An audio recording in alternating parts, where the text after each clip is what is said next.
Hi, I'm Ann Gaviola. Welcome to the Peak on Global, where we break down what's trending in the business world and what you need to know to stay ahead of the curve. Joining me now is Jay Rosenthal. He's in for Brett Chang, who is away from the Peak podcast. Welcome, Jay. Thank you. Thank you for having me. Let's start with a totally non-controversial, non-polarizing topic, TikTok. Now, the app's future is in doubt as the Biden administration is threatening to ban it throughout the U.S. This week, TikTok's CEO was grilled by American lawmakers in Congress. They're very alarmed that the app can be used as a tool that can be exploited by the Chinese government. Your thoughts on this hot button issue, Jay? Yeah, well, first, TikTok is an amazing product. Like, they've cracked the code when it comes to keeping you on the app, scrolling. Better than Meta, better than Twitter, but same idea. So they've really cracked the code on that. But unlike Meta and Twitter, and it's a big but, it's so pervasive and so entwined with the Chinese government. And it maybe, could be, might be, probably is being used to spy or certainly manipulate users, especially young users. And that is troubling to say the least. And so you heard that in Congress yesterday. I watched a bit of the grilling, let's call it. Sure. So that's on the technology side and our relationship with China. But it's also China happened to be in Russia this week and in the midst of a brewing Cold War. So it's not that is context as well. But I do think we're going to see a ban in the U.S. or perhaps more likely some sort of spin-off operation that allows TikTok to continue without the direct ties to China, certainly with user data intact.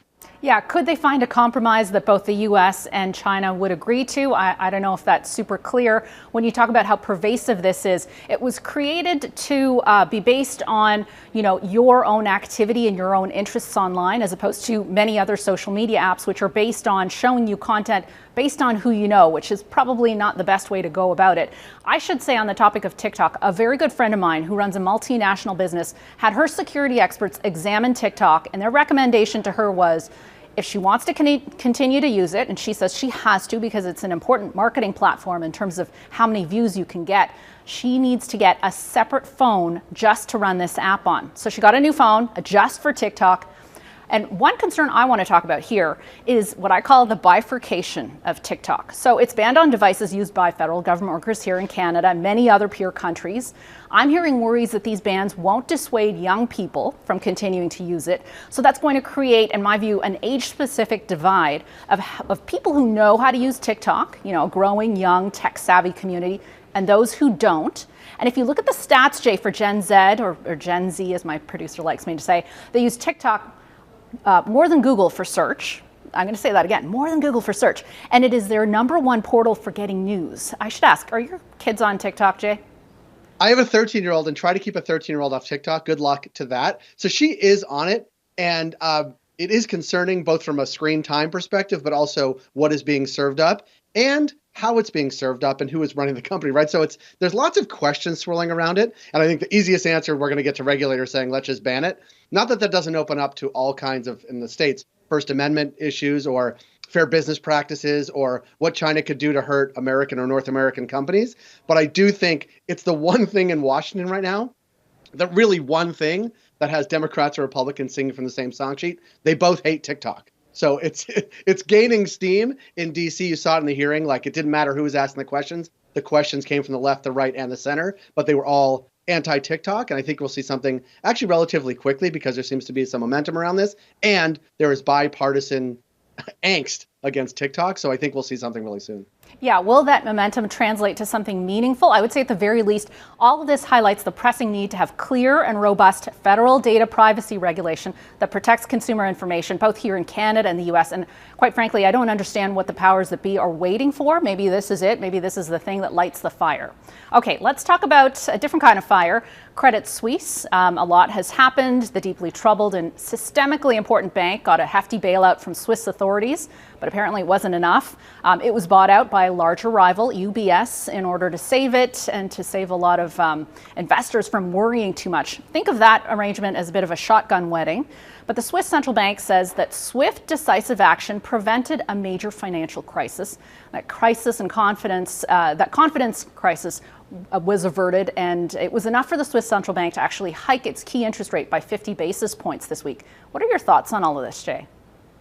I think like regulators and governments have learned lessons of previous bank runs. It's kind of like It's kind of, well, I think it's kind of like Fight Club. It's like the first rule when banks are having liquidity problems is don't talk about liquidity problems. Yes. Because it's all right? It's all about confidence and people wanting to get the money when they can. Now, and I think this is a U.S. bank. That's Credit Suisse is a European bank, but it's really in the Silicon Valley Bank scenario, which really set this off. It's as if the loudest voices in Silicon Valley were saying this bank is in crisis. Government can't stop it, which actually facilitated this run on the bank and facilitated then the government, certainly the depositors being assured that the FDIC was going to make them whole.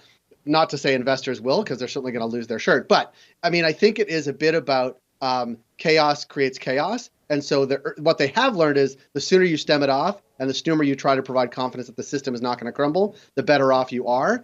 And so, I mean, hopefully for all of us, I hope this is not necessarily over, but hopefully it's the beginning of the end, not the end of the beginning. Yeah, the fear here is that if there is fear, if there is panic, then a perfectly healthy financial institution could get into real trouble just from that type of contagion. And we're seeing signs of trouble over at German lender Deutsche Bank. Now, the number one thing that I am being asked about pretty much constantly these days is how safe and sound are Canadian banks, and I totally get it. People are nervous and scared. I try to remind people that although we could see more banks on the edge before all of this is over, our here in Canada, Big Five, Big Six Canadian banks are tightly regulated, diversified, well-funded. The last time we saw a major bank fail in Canada was in the 1920s. After that, there were two smaller regional banks that failed in the 80s. The difference, I think, is that we seem to learn from our mistakes, whereas the financial landscape in the U.S., though more competitive, it looks very different. It seems to go through some sort of mega crisis every quarter century or so, every few business cycles. And that's, the U.S.'s problem until it isn't, because usually it pulls many other countries down with it. Jay, we've seen this movie before, right? We have. I remember it very vividly in 2008. Wasn't that long ago, and I'm not that old. Yeah, I mean, the Canadian banking sector, luckily, is, I think, really a different animal. We saw it even during the housing crisis in 2008. It is very, very different. The standards for lending are much higher. But I will say this, and that actually brings up a good point. Like, banks cannot be 100% risk averse, or else I don't get a loan for my home. You don't get a loan for your business. The economy doesn't work. Businesses can't get loans. So I think Canada has found a pretty good balance between regulations, stability, and risk tolerance for banks and what they're sort of allowed to do. So I think Canada has done it right. And I think that's why we have major banks that do extremely well here. That's also probably the reason why banks in the U.S. can sometimes be a little bit shakier. Certainly the regional ones that are much smaller have fewer compliance regulations if they're below a cap. So I think that's why you see that. But it does. I like the story that Canadian banks are stronger, are more well positioned, because I think it actually speaks a lot to sort of how we approach regulation, governance, private enterprise in Canada, which I think is probably the right approach. Yeah, and you mentioned, the 2008-2009 crisis. I'm told by experts that what's happening with regional banks in the U.S. might be more closely like the savings and loan crisis in the U.S. back in the mid-'80s and early '90s. But that's fodder for another conversation. Let's end here with some talk about Zellers. It is rolling out its first pop-up locations in Ontario and Alberta. We're talking about a blast from the past. You and I were closer in age than Brett and I are. Do you remember when Zellers was in its prime? We are closer in age because Brett is just so young. But I actually am not Canadian, so I wasn't even here when Zellers was around. But I can't wait to experience, so I can feel the nostalgia that many people feel. And certainly it's been talked about. I feel like we've been talking about it for a year, maybe a little bit less. That Zellers was coming back, was going to be part and parcel of other stores, and people do have a real nostalgia for it, which I think is always interesting. Because I think there is something unique to sort of Canadian retail that American retailers sometimes get and many times don't. I mean, we could talk about that too. We saw the downfall of Nordstrom's here, right? I think there is something interesting with Zellers, and I'm keen to check it out.